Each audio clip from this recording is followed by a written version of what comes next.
శ్రీరంగసింహగిరిదేశికపాదసేవా ప్రాప్తాఖిల ద్రవిడవేదరహస్యజాతం శ్రీగౌతమాన్వయజమాశ్రితభాగధేయం గోపాలదేశికమహం శరణం ప్రపద్యే. వాధూలాన్వయ సంజాతమప్పలార్య తనూభవం గోపాలాచార్య సచ్ఛాత్రం వందే వెంకటదేశికం. శ్రీవాత్స్య వరదాచార్య పౌత్రం తత్పద సంశ్రయం తాతార్యతనయం వందే రఘునాథాహ్వయం గురుం.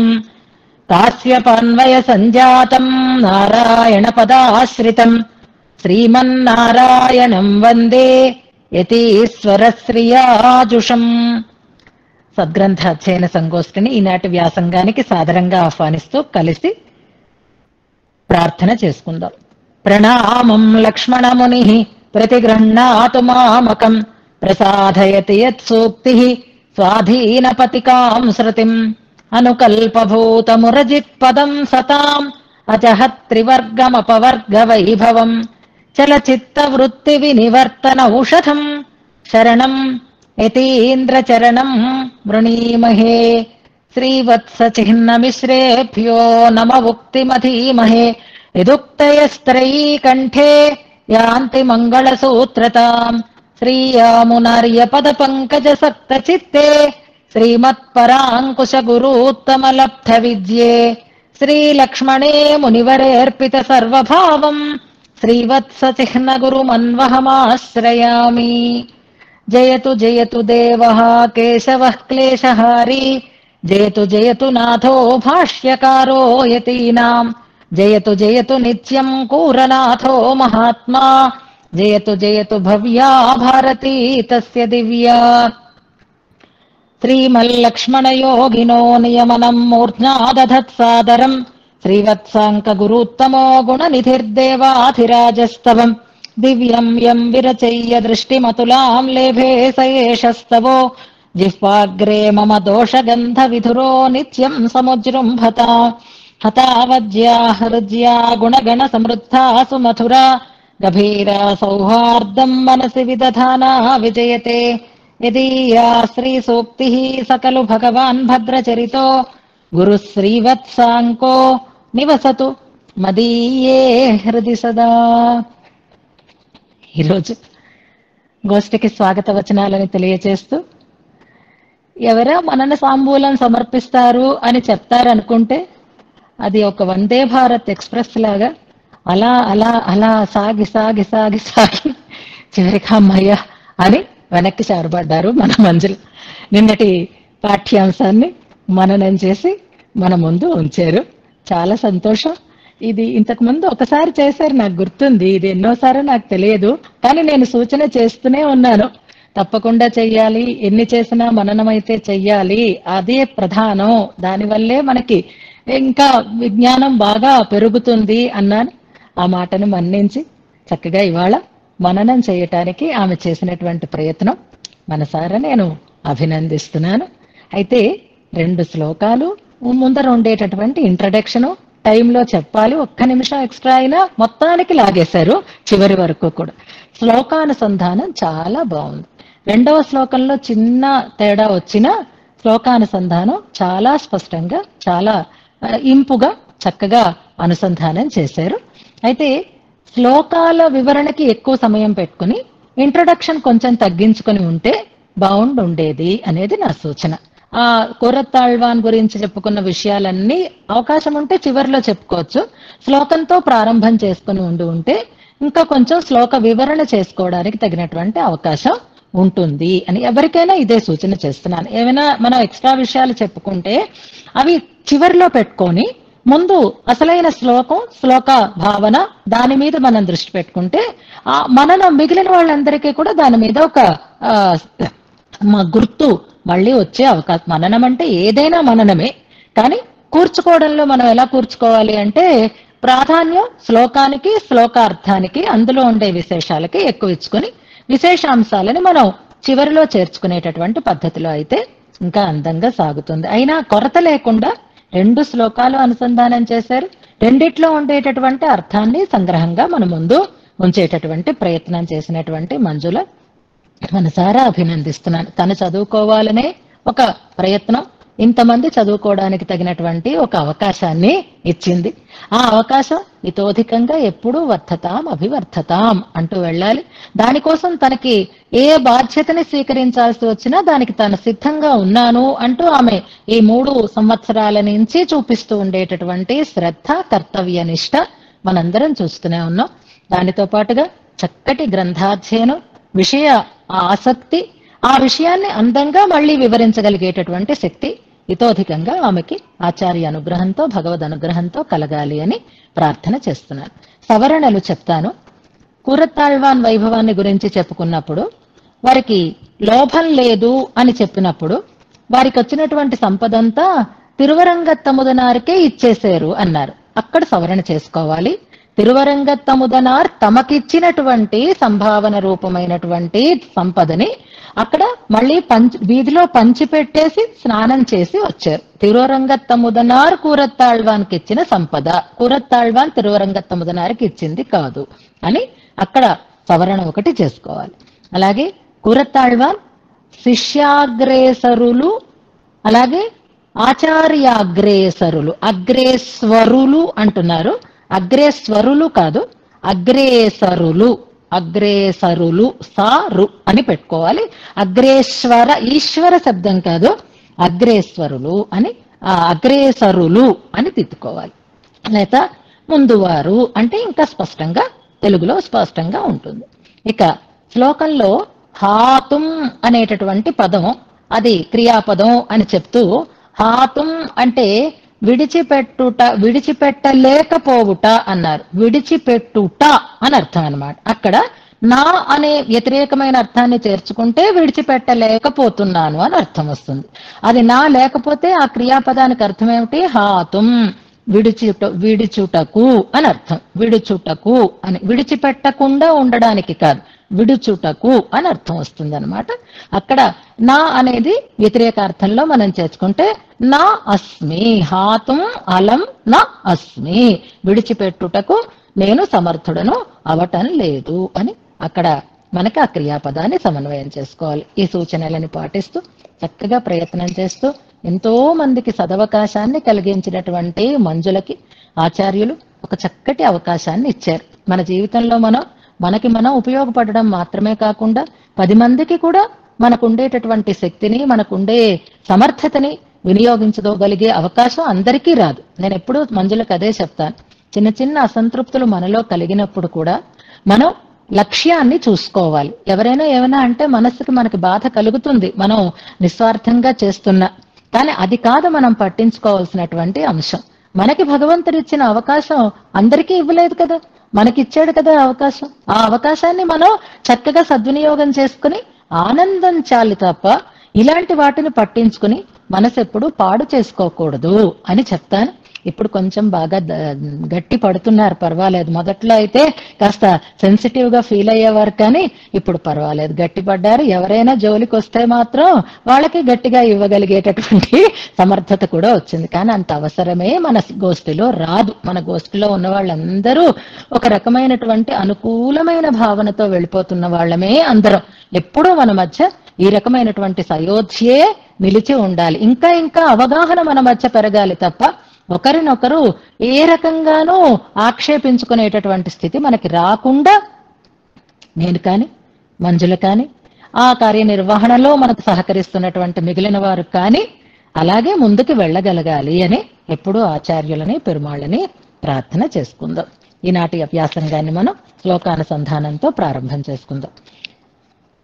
శ్రీవత్సాంకం నమస్యామి భక్త్యా గురుశిఖామణిం యస్య రత్నాయతే పంచస్తవీ స్తోత్ర సరేద్భుత స్వస్తి హస్తిగిరిమస్తశేఖర సంతనోతు మయి సంతతం హరి నిస్సమాభ్యధికమభ్యధత్తయం దేవమౌపనిషది సరస్వతి సంవదేత కిల యత్ప్రమాంతరైస్తత్ప్రమాణమితి ఏహి మే నిరే తన్మతే పిబత మానతాంగత హస్తినాద్య పరవస్తు నిత్రయీ గుణాయత్తన్లోకే గుణిషు హిమతం మంగళపదం విపర్యస్తం హస్తి క్షితిధరపతే తత్వయి పునః గుణాః సత్యజ్ఞాన ప్రభృతయౌ తత్వద్గతతయా శుభే భూయం యాతాః इति निर्णयेष्मश्रुतिवशात् अनन्याधीनत्वं तव किल जगुर्वैदिकगिरः पराधीनं त्वां तु प्रणतपरतन्त्रं मनुमहे उपालम्भोऽयम्भोः श्रयति बत सार्वज्ञमपि ते यतो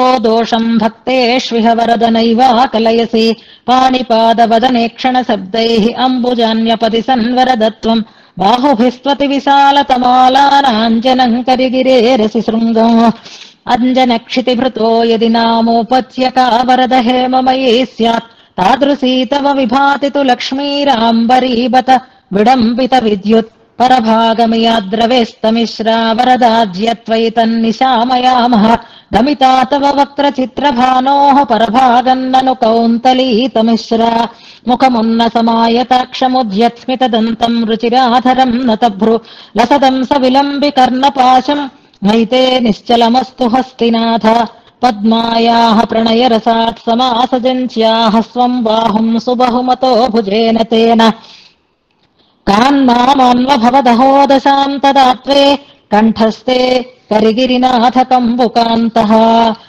सौन्दर्यामृतरसवाहवे गजस्यात् आवर्तस्तव किल पद्मनाभनाभिः तत्पद्मम् वरद विभाति कान्तिमय्याः लक्ष्म्यास्ते सकलवपुर्जुषोऽनुसद्म या दामोदरीति नाम दातवासीत् सा दामा किल किणकारिणी बभूव तन्नूनम् वरद वळित्रयच्छलेन त्वन्मध्य प्रथम विभूषणी बभूव पद्यास्वज्याङ्गुलिषु वरद प्रान्ततः कान्तिसिन्धोः वीची वीथी विभवमुभयीष्वम्भसाम् लम्भितासु विन्दन्निन्दुः प्रतिफलनजाम् सम्पदम् किम् पदन्ते छायाच्छद्मानखविततितान् लम्भितः सुम्भितः सन् शम्भोरम्भोरुहमुखसखा संसहाङ्कस्य शङ्कः कुर्वन् सेवाम् वरद विकलो वृत्तहीनः सुवक्रः त्वत्पादाब्जे प्रियमख नखच्छद्मनाश्रित्य नित्यम् तद्वृत्तो भूतो सतु दशगुणम्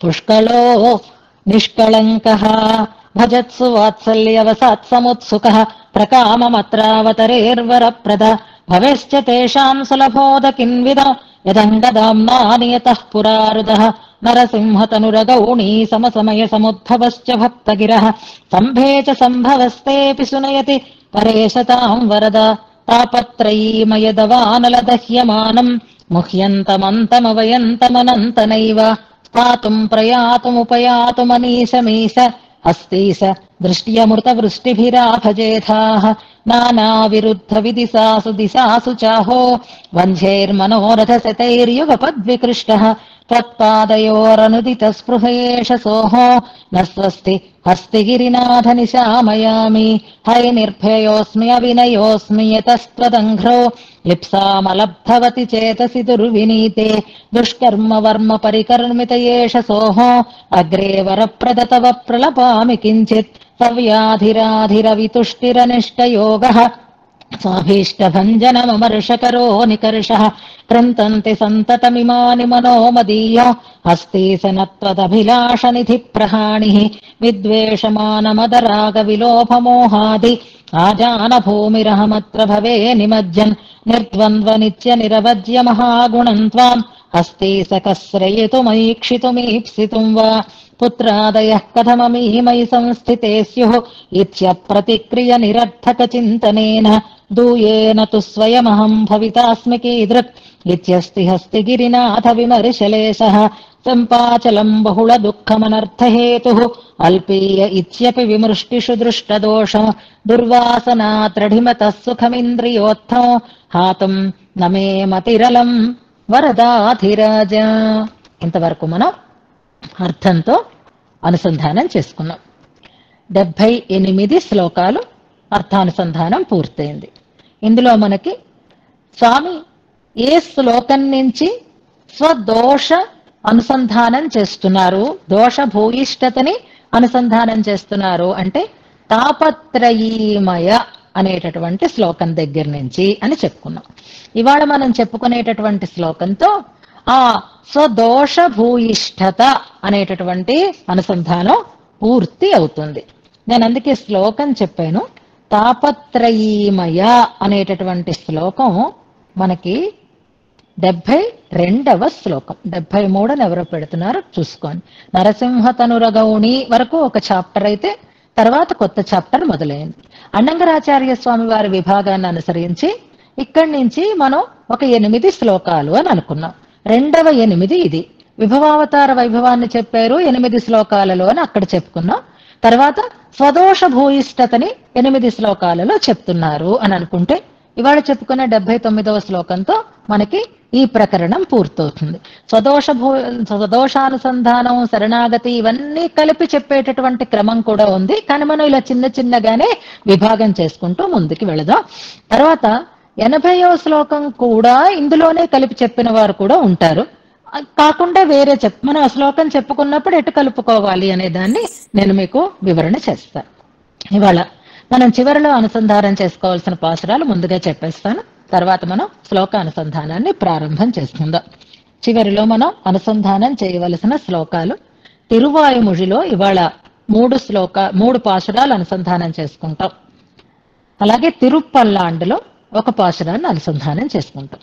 తిరువాయుముడిలో 8వ పత్తులో 8వ దశకంలో 1, 2 పాసురాలు. కణ్గళ్ శివందు అనే పాసురం ఒకటి, అడియేనుళ్ళాన్ ఉడలుళ్ళాన్ అనేటటువంటి పాసురం ఒకటి. ఈ 2 తిరువాయుముడి 8వ పత్తు 8వ దశకంలో ఉండేటటువంటి పాసురాలు. అలాగే తిరువాయుముడిలోనే 2వ పత్తులో 9వ దశకంలో 9వ పాసురం ఎమ్మావిట్టుత్తిరమం సెప్పం అనేటటువంటి దశకంలో 9వ పాసురాన్ని అనుసంధానం చేసుకుందాం. యానే ఎన్నై అరియహిలాదే అని ఆ పాసురం ప్రారంభమవుతుంది. నోట్ చేసి పెట్టుకుందాం. అలాగే పల్లాండులో అల్వజకొండ్రుమిల్లా అనేటటువంటి పాసురం. ఎన్నో సంఖ్య నేను మీకు వేరే చెప్పక్కర్లేదు, పల్లాండు మనం చెప్పుకున్నాం కాబట్టి దాన్ని చివరిలో అనుసంధానం చేస్తూ మనం వీటికి సమన్వయాన్ని చేసుకుందాం. ఇక నిన్నటి శ్లోకంలో మనం కోరుకునేటటువంటి ఇంద్రియ సుఖాలు చాలా అల్పములు అన్నారు. చాలా అల్పములు అనడానికి వారు ప్రయోగించిన పదం అల్పీయం అనే పదం. దానికి వ్యతిరేకమైనటువంటి పదం గరీయం అనే పదం. గరీయము అంటే చాలా పెద్దది అని అర్థం. అల్పీయం అంటే చాలా అత్యంత అల్పము అని అన్నారు.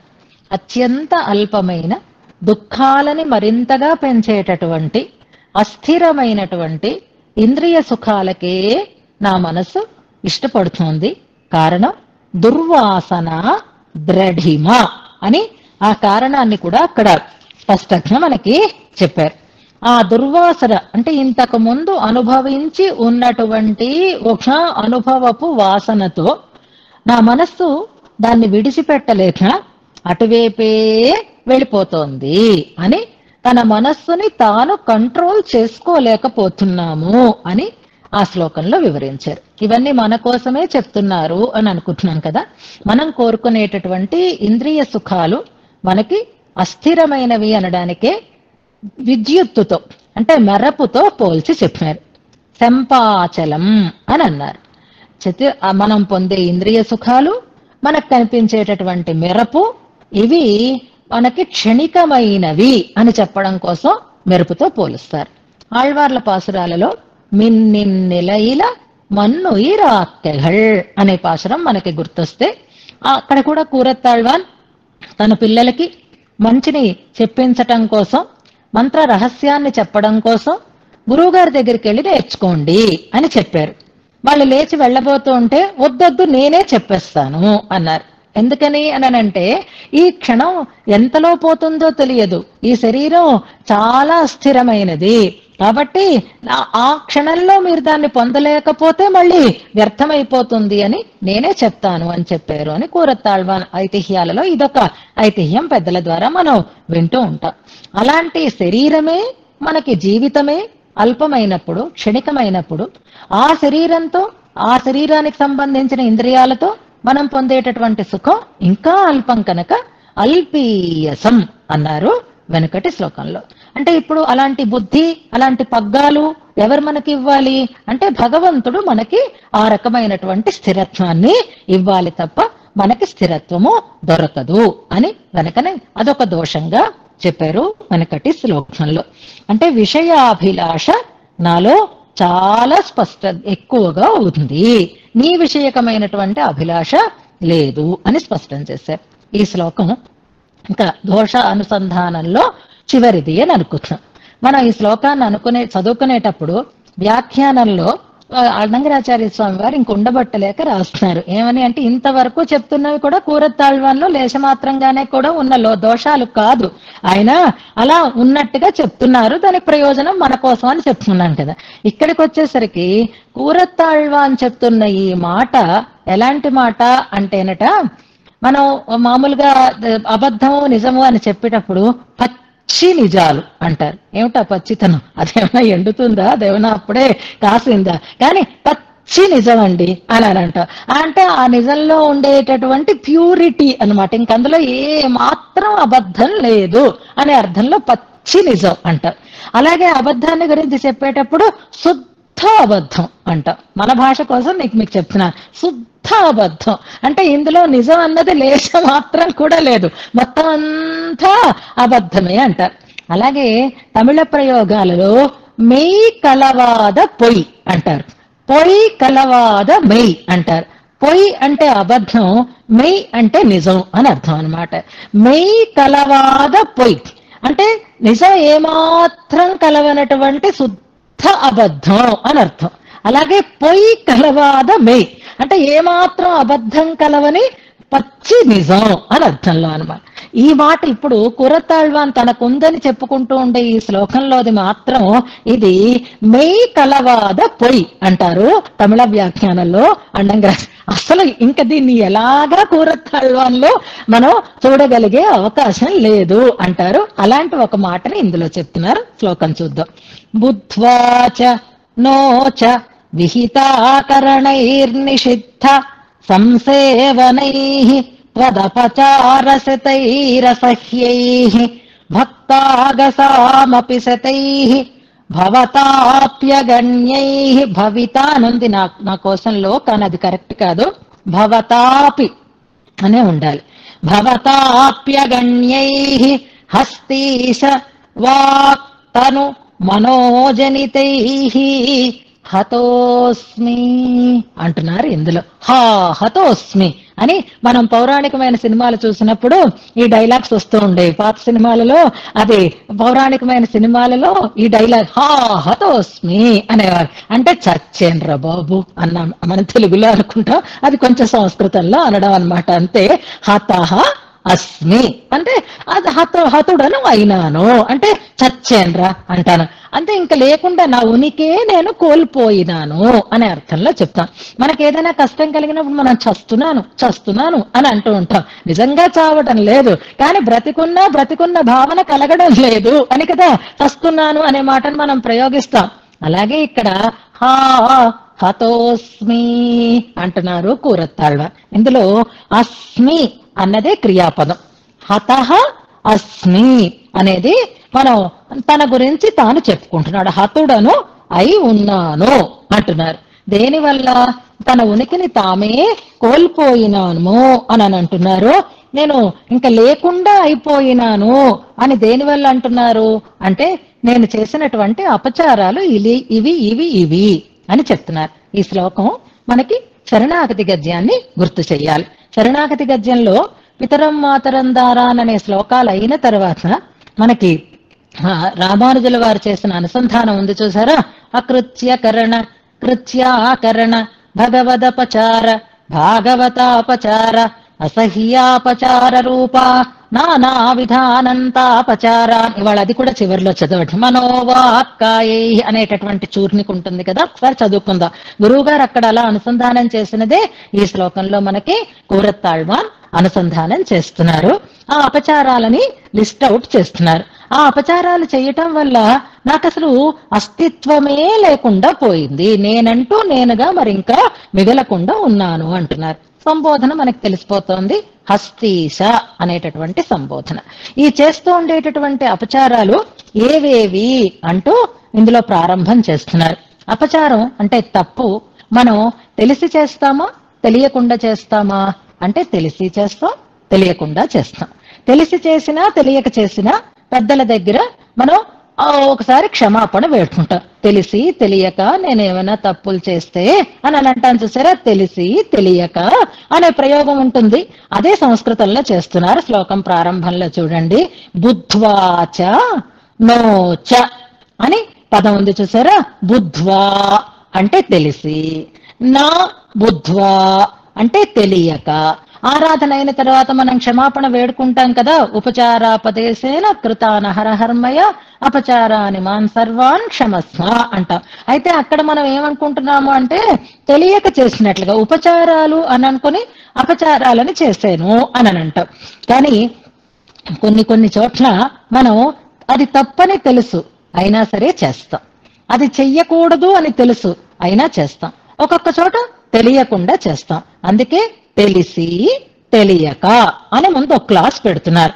బుద్ధ్వాచ తెలిసి, నా బుద్ధ్వాచ నోచ అనందు చేత నా బుద్ధ్వా అని ఈ బుద్ధ్వా తెలిసి అనేది అవాంతర క్రియగా మనం పెట్టుకోవాలి.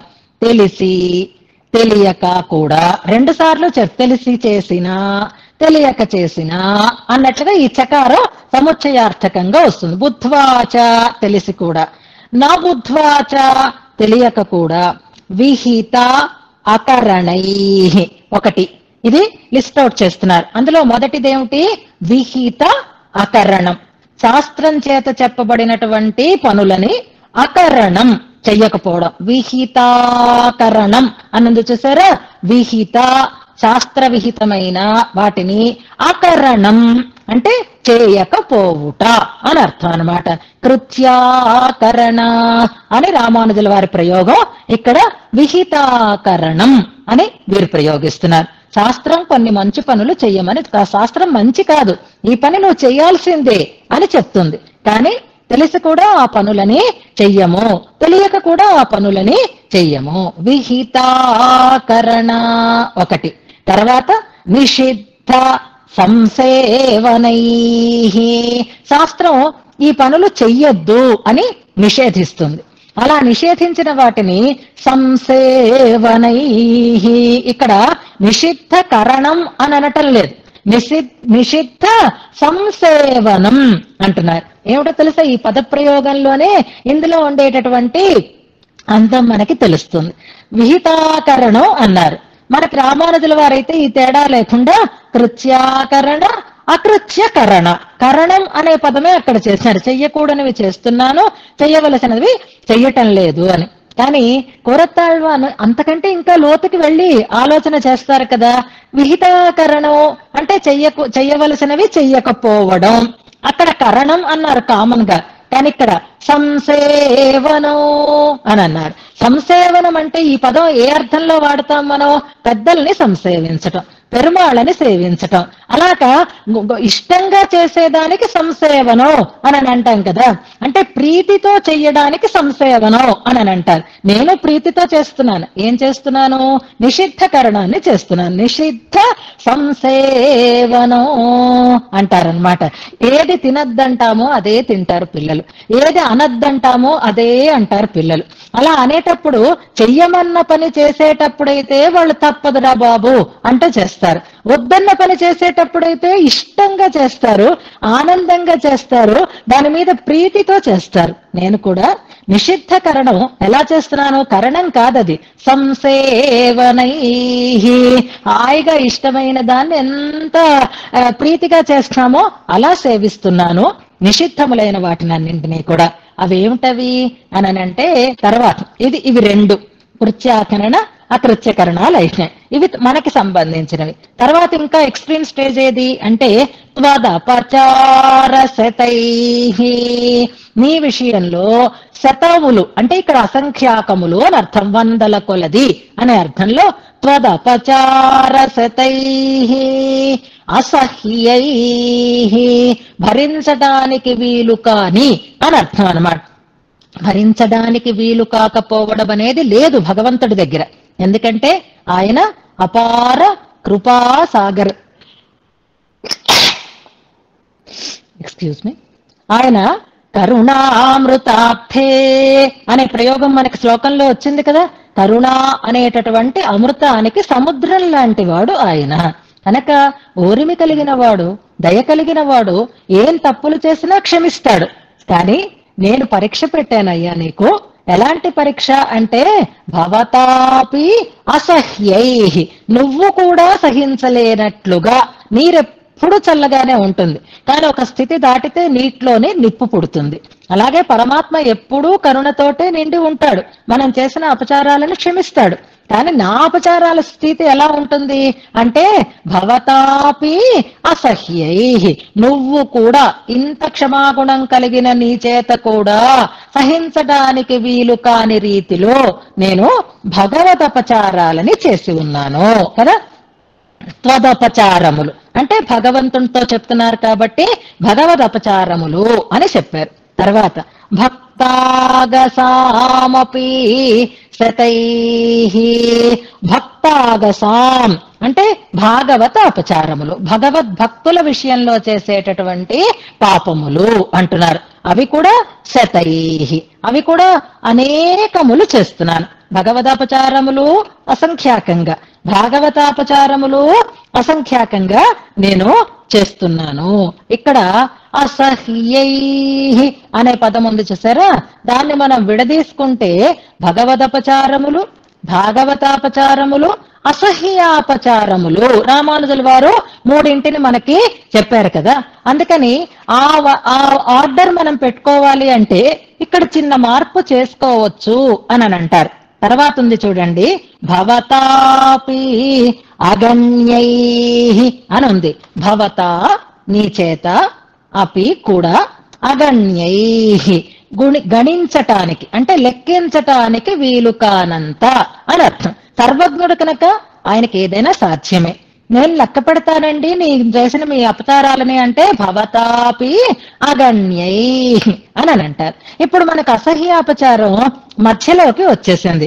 అసహ్యై అని భవతాప్యసహ్యై అన్న చోటది అసహ్యాపచారం అని అనుకుంటే, త్వదపచారశతై అన్న చోట భగవదపచారం అనుకుంటే, భక్తాగసాం అన్న చోట భాగవతాపచారము అని అనుకుంటే అసహ్యాపచారం మనకి మధ్యలోకి వచ్చేసింది. ఇప్పుడు ఆర్డర్ ఎలా ఉండాలి?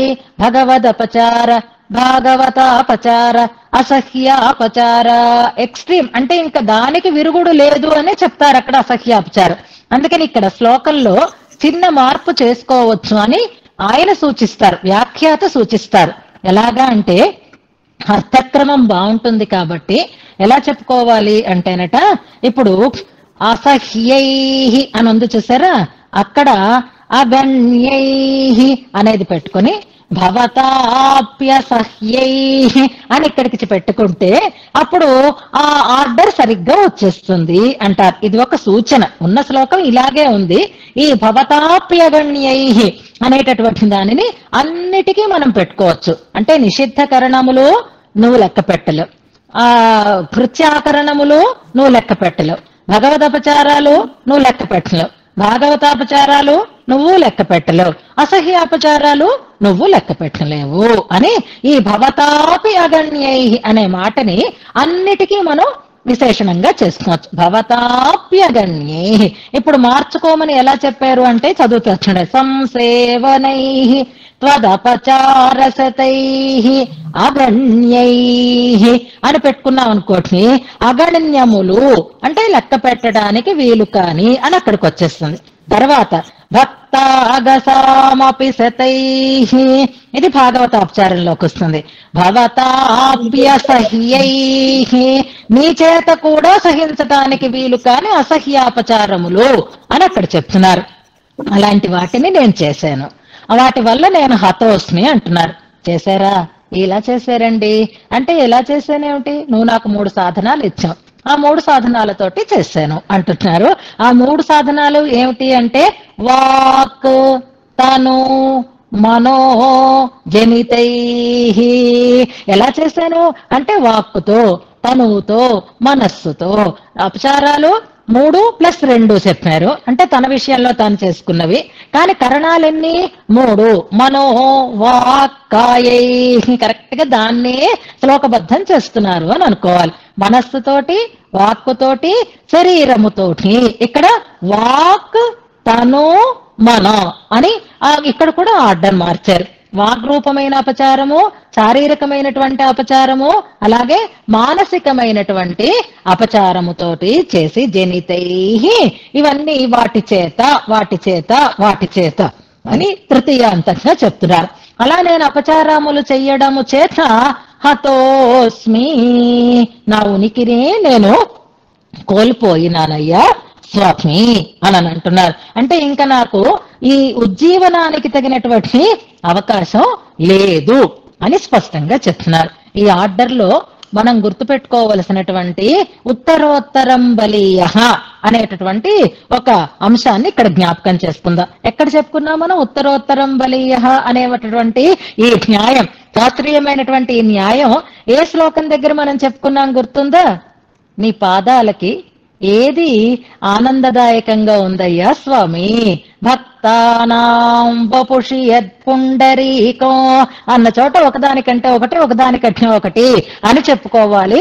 హస్తియద్రే నీకు ఆనందదాయకంగా ఉంది అన్న చోట ఉత్తరోత్తరం బలీయ అనేటటువంటి అంశాన్ని మనం చెప్పుకున్నాం. శరణాగతి గద్యం చెప్పుకున్నప్పుడు భగవతాపచారాలంటే ఏమిటి, భాగవతాపచారాలంటే ఏమిటి, ఇవన్నీ కూడా మనం చెప్పుకున్నాం. ఒక్కసారి మామూలుగా సంగ్రహంగా గుర్తు చేసుకుందాం అనుకోండి. కానీ ఆర్డర్ చెప్పుకున్నప్పుడు విహితాకరణము, అకృత్యకరణము, నిషిద్ధ సంసేవనము చేసామనుకోండి, అవి శాస్త్రీయాలు ఏంటి? సత్యం వద, ధర్మంచర, నహింస్యాత్ సర్వభూతాన్ని, ఇలాంటివే కదా. హింస చేయవద్దు, అబద్ధం పలకవద్దు, నిజం చెప్పు, ఇవి చెయ్యటం లేదు. అలా కాకుండా చెడ్డ పనులన్నీ చేస్తున్నాను. అయితే అది ఎందువల్ల? అది నాకు సంబంధించిన పని నేను చెయ్యకపోవటం అన్నంత వరకే అది అనువర్తిస్తుంది. కానీ అది కొంచెం ముందుకు వెళ్ళి నీ విషయంలో అపచారాలు చేయడం నేను ప్రారంభించాను. భగవదపచారాలంటే ఏవి అనంటే ఆ భగవంతుణ్ణి మిగిలిన వారితో సమానము అనేటటువంటి భావనని కలిగి ఉండడం. రకరకాలు చెప్తారనుకోండి. భగవంతుడికి సంబంధించినటువంటి వాటిని మనది అని అనుకుని దాంట్లో మనం అనుభవాన్ని కోరుకోవడం, భగవంతుడికి సంబంధించినటువంటి ఆత్మని అపహరించటం, ఆత్మ అపహారం అనేది భగవదపచారమే. ఇది భగవంతుడికి సంబంధించినది. కానీ నాది అని అనుకుని నేను తీసుకుంటున్నాను అంటారే, ఇవి భగవదపచారాలు అని చెప్తున్నారు. అంతేకాదు ఇంకా చాలా కొంచెం తీవ్రంగా చెప్తున్నారు. సంతానం తల్లిని చాలా గౌరవంగా చూసుకోవాలి. కానీ ఆ తల్లి విషయంలో శంకించి నేను ఎక్కడి నుంచి వచ్చాను? తల్లి గర్భంలోంచి వచ్చాను. ఆ తల్లి గర్భం ఎలాంటిది అని పరీక్ష ఎవడైనా చేస్తాడా? ఎలా చెయ్యకూడదు. అలాగే భగవంతుడు మనకి తల్లి తండ్రి. అలాంటి తండ్రి తల్లి అని భావించి చెప్పబడేటటువంటి భగవన్మూర్తిని ఇది బంగారమా, ఇది వెండ, ఇది కర్ర, ఇది పంచలోహమా, దీని విలువ ఎంత ఉంటుంది అని పరీక్ష చెయ్యడం మాతృయోని పరీక్ష లాంటిది అని అంటారు. ఇది భగవదపచారం అని చెప్తున్నారు. రకరకాలుగా చెప్తూ ఉంటారనమాట. ఆత్మాపహారం భగవదపచారం, భగవంతుణ్ణి ఇతరులతో సమానము అని భావించడం భగవదపచారం, భగవంతుణ్ణి ఆయన మన కోసం మనలా జన్మిస్తే ఆయన మనలాంటి వాడు అని తనుకోవడం భగవదపచారం. ఇంకా వీటన్నిటికంటే కూడా ఈ కాలానికి అనుగుణంగా చెప్తున్నాను నేను. అంటే మనం భగవదపచారం అని ఏదనుకోవాలి అని అంటే, భగవత్ సేవకులుగా ఉన్నవాళ్ళు. టిటిడి లాంటి దేవస్థానాలు ఉన్నాయి లేదా పెద్ద పెద్ద దేవస్థానాలు ఉన్నాయి. దానికి అధికారులుగా కొంతమందిని ఉంచారు, అలాగే సేవకులుగా కొంతమందిని ఉంచారు. అధికారుల చేతిలో మొత్తం పవర్ అంతా ఉంటుంది. భగవంతుడి పేరుతో కొంత ద్రవ్యం భగవంతునికి సేవలకి వినియోగించడం కోసం కలెక్ట్ అవుతుంది. ఇవాళ టీటీడీ లాంటి దేవస్థానాలు మనం చూస్తున్నాం కదా. అక్కడ ఉండేటటువంటి వారు ఆ ద్రవ్యాన్ని సద్వినియోగమయ్యేటట్లుగానే ప్రయత్నం చేయాలి. అప్పుడు భగవదపచారం ఉండదు వాళ్ళకి. కానీ అక్కడ ఉండేటటువంటి వాళ్ళు 3 రకాలుగా ఆలోచించి ఆ భగవంతుడి విషయంలో వినియోగపడవలసినటువంటి ద్రవ్యాన్ని దుర్వినియోగం చేస్తారు. ఎలాగా అంటే వాళ్ళు తీసుకోక్కర్లేదు, కానీ ఎదుటి వాళ్ళు దాన్ని వినియోగించుకోవటానికి అనుమతి ఇచ్చారనుకోండి. నేనేం వాడుకోలేదండి, వాడికి కావాలన్నాడు, సరే అని సంతకం పెట్టేశాను అని అన్నాడు అనుకోండి ఆ అధికారి. అది అనుమతి దానం చెయ్యడం కూడా అది భగవద్ అపచారమే అవుతుంది. అలా ఇంకొక స్టేజ్కి వెళ్ళి నువ్వే తీసుకో, నీకే ఈ కాంట్రాక్ట్ ఇచ్చేసాను, నువ్వే మొత్తం అంతా లాభపడు, కానీ అందులో 10% మాత్రం నాకు ఇచ్చేయి అన్నాడు. అంటే ఒక భాగాన్ని తాను కోరుకుని భగవద్ద్రవ్యాన్ని ఇంకొక పనికి మళ్ళీ ఇచ్చాడు. ఇది కూడా భగవద్ అపచారమే అవుతుంది. ఇక మరొక స్టేజ్కి వెళతాడు వాడు. వెళ్ళి ఏమంటాడు అంటే, ఇది నా వల్ల కదా వచ్చింది, కనుక ఈ లాభం అంతా నాకే ఇచ్చేయాలి అని మొత్తం అంతా తానే లాక్కుంటాడు. ఇవన్నీ జరుగుతున్నాయా ఇవాళ? భగవత్ సేవకులుగా ఉన్నవాళ్ళు, అనుభవిస్తున్న వాళ్ళు, ఎన్ని రాజకీయాలు జరుగుతున్నాయో, నోరు మెదపడానికి తగినటువంటి అవకాశం లేకుండా కళ్ళు మూసుకొని అయ్యో అయ్యో అని అది భగవదపచారమని దాని పట్ల బాధపడుతూ ఆ భగవత్ సేవ చేసుకుంటున్నటువంటి సహృదయులైన వాళ్ళని మనం ఎంతమందినో చూస్తున్నాం. అస్సలు ఏ రకమైన భయం లేకుండా భగవంతుడు సొమ్ముని వాడుకుంటున్న వాళ్ళని మనం చూస్తున్నాం. మనం ఈ మాతృయోని పరీక్ష వాటి జోలికి వెళ్ళొద్దు. భగవదపచార అంటే ఇలాంటి దేవస్థానాలలో ఉండేటటువంటి అధికారులకు అది అర్థమైతే, ఎవరికైతే ఆ స్కోప్ ఉందో వాళ్ళు దాన్ని చెయ్యకుండా ఉంటే చాలు అని మనం కోరుకోవాలి. ఇది భగవదపచారం. ఆ కాలంలో అయితే కృష్ణుణ్ణి రాముణ్ణి ఎవడో తిడితే అది భగవదపచారం అని అనుకునేవాళ్ళు. కానీ ఈ కాలంలో ఆ ఉదాహరణలు మనకి సరిపోవు. భగవంతుడి కోసం అనేటువంటి దానిని అనుమతి దానం చేయకూడదు, భాగం కోరుకోకూడదు, లాక్కోకుండా ఉండాలి అని, నా కోసం కాదు ఫలాని వాళ్ళ కోసం అని అనుకోకుండా, ఇది భగవదపచారం. భాగవతాపచారం చెప్పనే అక్కర్లేదు. అకారణంగా పెద్దలని మనం నిందించటం, ఇది మనం చేయవలసినవి చెయ్యకపోయినా భగవంతుడు పర్వాలేదులే తర్వాత చెయ్యి అంటాడు. తన విషయంలో అపచారం చేయడం దేనికి అంటే, మనం ఆయనకు చెందిన వాళ్ళం, మనకు ఆయనకు రక్షకుడు, ఆయననే మనం దోచేయాలి అని అనుకుంటున్నాం. కోపమే వస్తుంది ఆయనకి దీనికంటే దాని మీద. ఇక అంతకంటే కొంచెం భాగవతాపచారం చేస్తే, నీ ఆత్మని నేను, నా విషయంలో నువ్వు అపచారం చేశావు, నా ఆత్మలు భాగవతోత్తములు, జ్ఞాని త్వాత్మైవ మే మతం అంటాడు కదా పరమాత్మ. నాకు ఆత్మస్థానీయులైన వాళ్ళ విషయంలో నువ్వు తప్పు చేస్తావా అని భగవంతుడికి కోపం వస్తుంది. అందుకే సీతాదేవి విషయంలో రావణాసురుణ్ణి, ప్రహ్లాదుడి విషయంలో హిరణ్యకశిపుణ్ణి, ఇలాంటి వాళ్ళని అందరినీ అంతం చేసింది దేనికి అంటే భాగవతాపచారాన్ని. మొన్న కూడా మనం చెప్పుకున్న నరసింహతను రథం అంతకు ముందు యదపరాధ సహస్రమజస్రం అనేటటువంటి శ్లోకం దగ్గర మనం చెప్పుకున్నాం. ఇక ఆ తర్వాతది ఆచార్య అపచారం అంటారు. భాగవతాపచారం భగవంతుడి కంటే కూడా గొప్ప, అపచారం కంటే పెద్దది ఎందుకైంది అనంటే, ఆ భగవంతుణ్ణి చూపిస్తున్న వాళ్ళు మనకి భాగవతోత్తములే, వాళ్ళ ప్రేమని బట్టి మనం కూడా ఆ మార్గంలోకి వెళుతున్నాం కనుక, భగవంతుడికి వాళ్ళంటే చాలా ఇష్టం కనుక. ఇక ఆ భగవంతుడికి ఆ భాగవతోత్తములకి కూడా ఇష్టమైనటువంటి వారు ఆచార్యులు. ఆచార్య స్థానం అలాంటిది కనుక ఆచార్యుల విషయంలో తప్పు చేస్తే ఇక భగవంతుడు కాదు కదా, భాగవతులు కాదు కదా, ఎవ్వరూ క్షమించకుండా ఉండేటటువంటి స్థితి ఏర్పడుతుంది. కాబట్టి ఒకదాన్ని మించిన వైభవం, ఒకదాన్ని మించినటువంటి వైభవం అంటే మనకి దానివల్ల కలిగేటటువంటి దోషం అంతకంటే అంతకంటే అంతకంటే అధికంగా మనకు వస్తుంది అని ఆ ఆర్డర్ లో మనకి దీన్ని చెప్తూ, ఇంకా నేను ఎక్కడ బ్రతుకుతానయ్యా చేస్తున్నాను, ఆ చేసిందేదో ఏదో మనసులో మాత్రం చేసి మిగిలిన వాటితో చేయకుండా ఉన్నానా అంటే 3 కారణాలతోటి చేస్తున్నాను అని అంటారు. మనకి యతిరాజ వింశతిలో ఈ శ్లోకాలు మనకి స్పష్టంగా వస్తాయి, మనస్సుతోటి, మాటతోటి, చేతతోటి అని. ఇప్పుడు ఇక్కడ మనం ఒక విషయాన్ని జాగ్రత్తగా తెలుసుకొని గుర్తు పెట్టుకుందాం. ఎప్పుడైనా గబుక్మని మనం చేసేటప్పుడు అమ్మో అని అనిపించాలన్నమాట మనకి. వాగ్రూపమైన అపచారాలంటే ఏమిటి, మానసమైన అపచారాలంటే ఏమిటి, శారీరకమైనటువంటి అపచారాలంటే ఏమిటి, ఏవి మనం చెయ్యకూడదు అనేది ధర్మశాస్త్రంలో చెప్తున్నారు. జాగ్రత్తగా వినండి. మొట్టమొదట వాక్ అని ఇక్కడ ఉంది కాబట్టి వాచికమైనటువంటి అపచారం అని ఏది చెప్పబడుతుందిట అంటే పారుష్యం, పరుషంగా మాట్లాడడం, ఎవరికైనా మనస్సు బాధపడేటట్లుగా మాట్లాడడం. అనృతం చైవ, అబద్ధాన్ని చెప్పడం, ఇది కూడా వాగ్రూపమైనటువంటి అపచారమే.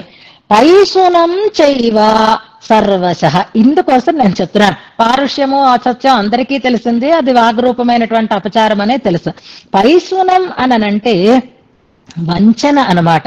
అంటే మనిషిని ఎదురుగా మంచిగా మాట్లాడుతూ వెనక తిరగగానే నోటికొచ్చినట్టు వాడి గురించినటువంటి ప్రచారాలు చెయ్యడం, ఇది ఈ కాలంలో బాగా చూస్తున్నాం. గుర్తుపెట్టుకోండి, అందరూ ఇచ్చకాలు చేస్తూ నవ్వుతూనే ఉంటారు మన ఎదురుగా, కానీ వెనక్కి తిరిగేమో వాళ్ళు మన గురించి చేసేటటువంటి దుష్ప్రచారం కానీ అనేటటువంటి మాటలు కానీ ఎంత తీవ్రంగా ఉంటాయో చూడండి. వాళ్ళెవ్వరు ఎవరిని నమ్మలేకపోవడానికి కారణం ఈ పైశునం అని చెప్పబడుతుంది. మోసం అన్నమాట, వంచన అన్నమాట. ప్రేమిస్తున్నట్టు నటిస్తూ వెనకాతల తప్పుడు మాటల్ని మాట్లాడుతూ ఉంటారే, ముందు అలాంటి వాళ్ళకి మనం చాలా దూరంగా ఉండాలి. నువ్వు అంటే అను, నీకు ఇష్టం లేకపోతే అను, ఏం తప్పు లేదు. ఎవరికి మనస్సులో ఉన్నది వాళ్ళు చెప్పుకోవచ్చు, ఎదురుగా అను. ధైర్యం ఉంటే ఎదురుగా అను. కానీ ఎదురుగా పొగిడి వెనకాతల తిట్టే వాళ్ళు ఉంటారు చూసారా, అది కూడా గొప్ప దోషం, వాచికమైనటువంటి దోషం. మనం అలాంటివి ఎప్పుడు ఎవరి విషయంలోనూ చెయ్యవద్దు అని అనుకుందాం. అనిబద్ధ ప్రలాపశ్చ, ఇది అంతకంటే ఈ కాలంలో ఇప్పుడు ఇది కూడా అనిబద్ధ ప్రలాపం అంటారు. అంటే వాళ్ళు చేస్తున్న ఆర్గ్యుమెంట్ కి అసలు ఒక హేతు ఏమీ ఉండదు, పద్ధతి ఏమీ ఉండదు. సజావుగా నేను అలా అన్నానా, నేను అలా అనలేదు, నేను ఎందుకంటాను, ఏమిటంటారో తెలియదు, ఏం రీజన్ ఇస్తారో తెలియదు, అన్నారో లేదు, అనలేదో తెలియదు. అనిబద్ధత అంటారు, ఒకదానికి కట్టుబడి ఉండి మాట్లాడడం అనేది, లేకపోతే అది వాచికమైనటువంటి దోషమే అని అంటారు. 4 రకాల దోషాలు వాగ్దోషాలుగా చెప్పబడతాయి. అనృతం ఒకటి, పారుష్యం ఒకటి, పైశూనం ఒకటి, అనిబద్ధ ప్రలాపం ఒకటి. ఇవి స్యాత్ వాంగ్మయం స్యాత్ చతుర్విధం. 4 రకాలైన దోషాలు ధర్మశాస్త్రం మనకు చెప్తుంది. మనం వద్దు, ఇవి గుర్తుపెట్టుకుందాం. ఇక మానసమైనటువంటి శారీరకమైనటువంటి అపచారాలు, దోషాలు ఏమిటా అనంటే అదత్తానాం ఉపాదానం. ఇది ఎందుకో ముందు ఇలాంటివి చెప్తారండి, చాలా ఆశ్చర్యం అనిపిస్తుంది. శారీరకమైన దోషాలు అనంటే ఎవరినైనా పొడవడం, ఎవరినైనా చంపడం ఇలా అనుకుంటాం మనం. ఇది కాదు శారీరకమైనటువంటి దోషం అంటే అదత్తానాం ఉపాదానం. మనం ఎవరికైనా ఏదైనా ఇచ్చామనుకోండి, మళ్ళీ దాన్ని మనది మనం తీసుకోవడంలో తప్పులేదు. కానీ మనది కాని దానిని మనం లాక్కోవడం, ఇది ఆ శారీరకమైనటువంటి దోషం అని అంటారు. ఎవరి మీదైనా పడి లాక్కుంటాం చూసారు, నాది నాది నాది నాది అని బలం, అంటే మన బలం చూపి. ఇప్పుడు భూ ఆక్రమణలు, భూ కబ్జాలు ఏమిటనుకుంటున్నారు? అదత్తానం ఉపాదానం, అదే అన్నమాట, కబ్జాలు అని అనుకోవాలి. ఇది శారీరకంగా జరుగుతుంది కాబట్టి అది మనం ఇవ్వని దానిని మనదిగా మనం తీసుకోవడం. హింసా చైవ అవిధానత అంటారు. విధానపూర్వకమైన హింస ఉంది అంటే డాక్టర్ గారు కట్ చేస్తారు శరీరాన్ని, కానీ అది హింస కాదు, అది విధి విధానం, అది ఒక శాస్త్రీయమైనటువంటి పద్ధతిలో జరుగుతుంది. అలా కాకుండా అవిధానత, పద్ధతికి కట్టుబడకుండా కనిపిన వాళ్ళందరినీ హింసించడం, శారీరకంగా హింసించటం, ఇది శారీరకమైనటువంటి దోషం. ఇక పరదారోపసేవాచ, పరదారులని భోగించటం, అలాంటి ప్రవృత్తిని కలిగి ఉండడం. ఇది ఇవాళ ఈ కాలం అయితే పర తన అనే ప్రసక్తే లేదు, స్త్రీకి లేదు, పురుషుడికి లేదు.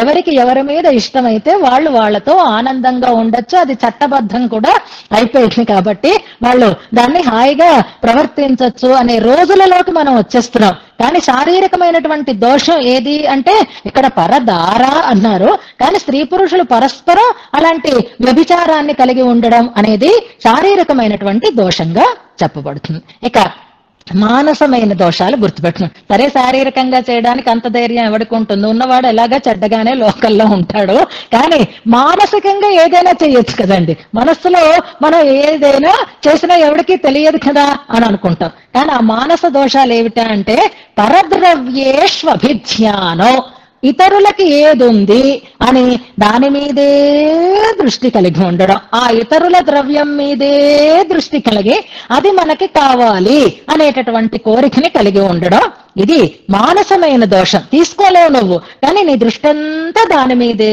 ఉంటుంది. ఒక ఆవిడ డైమండ్ నెక్లెస్ పెట్టుకుంటే నీ కళ్ళన్నీ దాని మీదే ఉన్నాయనుకో, బాగుందని చూసినంత వరకు పర్వాలేదు, కానీ అలా దాని మీదే మనసు పెట్టుకున్నావు అనుకో, అది మానసికమైనటువంటి దోషం అనంత.